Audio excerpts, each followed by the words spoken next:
Before we go any further, we gotta have a little chat.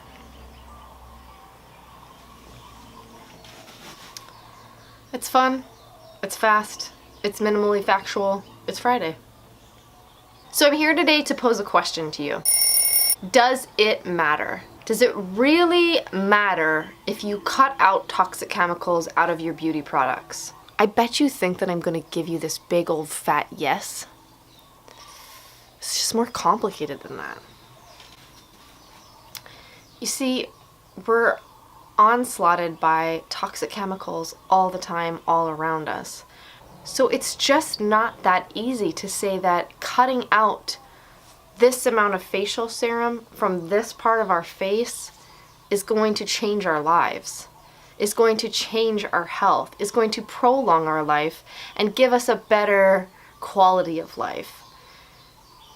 That's a lot for mascara and face serum to do. Another thing that I want to point out is that what I don't want to do with some of my videos is give you ingredient anxiety. I know I myself, when I started waking up to all of this stuff, definitely had that.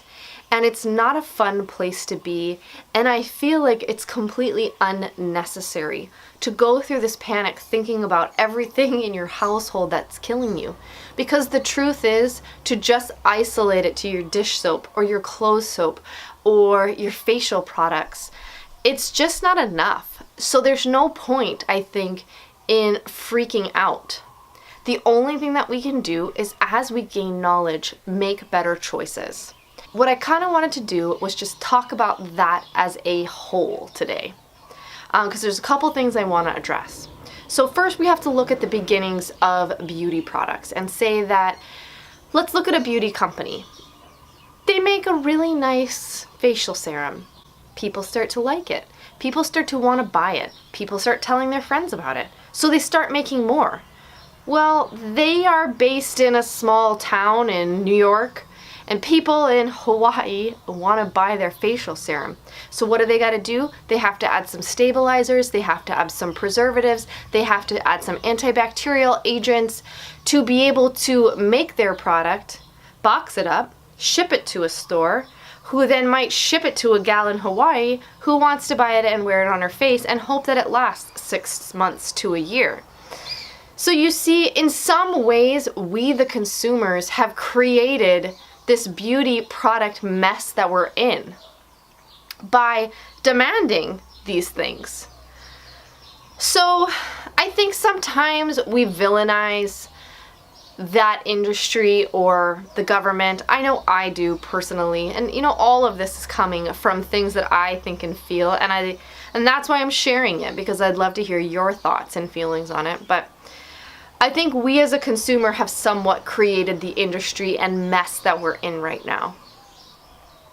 So then we move to the fact that the beauty products that we're using, it's just a small fraction of the onslaught of toxic chemicals in our life.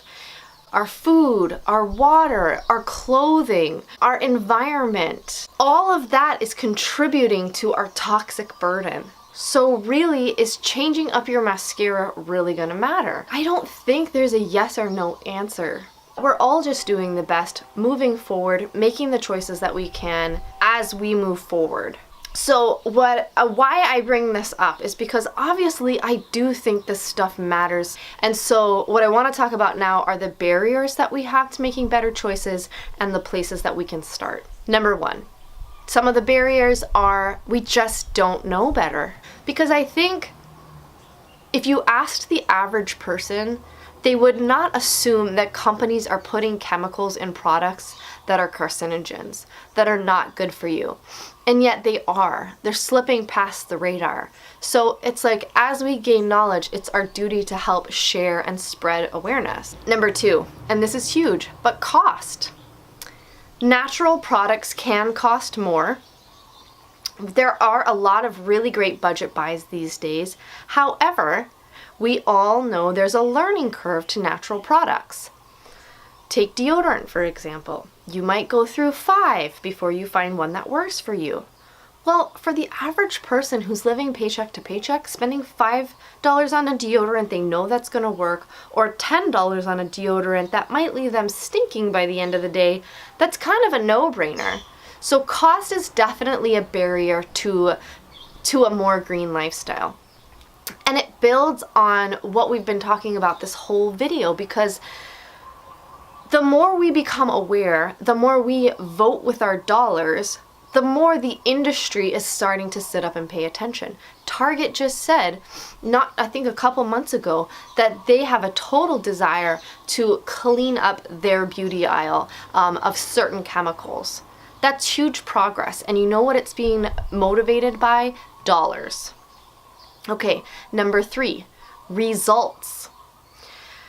I'm sorry, but why did I keep backsliding to my conventional shampoo, toothpaste, deodorant? Because they worked. So there's definitely a drawback if you cannot find a face wash that keeps your acne at bay to switching over to green products.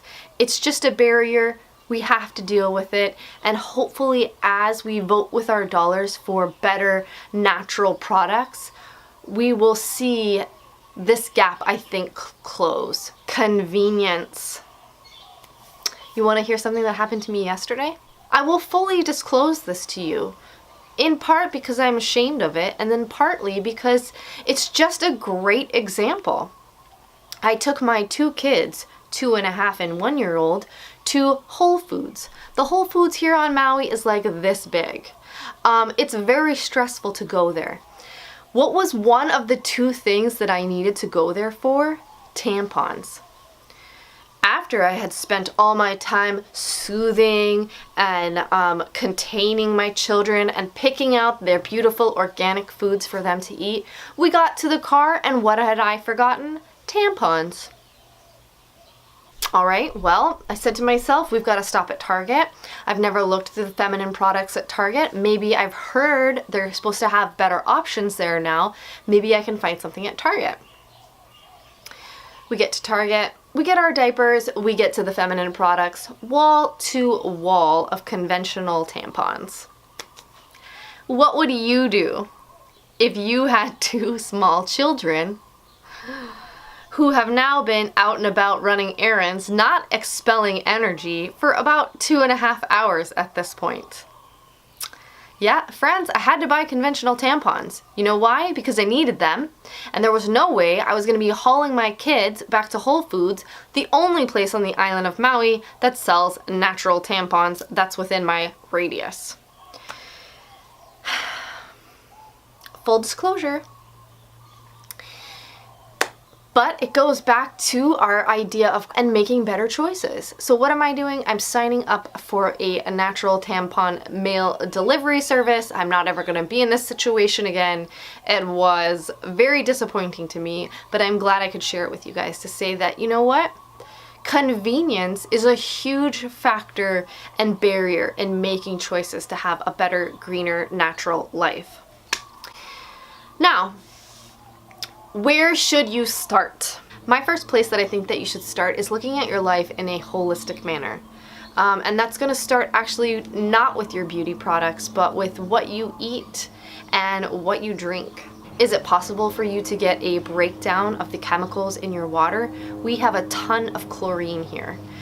When you turn the shower on to warm, the chlorine fumes just fill up the air. We chose to buy a water filter for our shower and a water filter for drinking. Number 2, along with that, is the food that you eat. You know, we all, every day, myself included, can be making better choices about what we're consuming. But I would say that before you start to worry about your beauty products, you should worry about what you're eating. Now that we move into beauty products, I would say start with your body products. You know, our face is this big. Our body is the rest of us.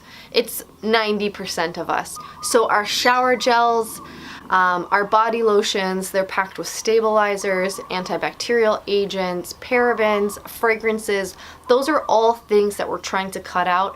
And before you move up here, definitely start from the neck down. Next, I would say sunscreen. It's my personal mission to try to convince anyone and everyone, as one of the most important things that they should do is switch over to a physical barrier sunscreen. That means it doesn't get absorbed into your skin.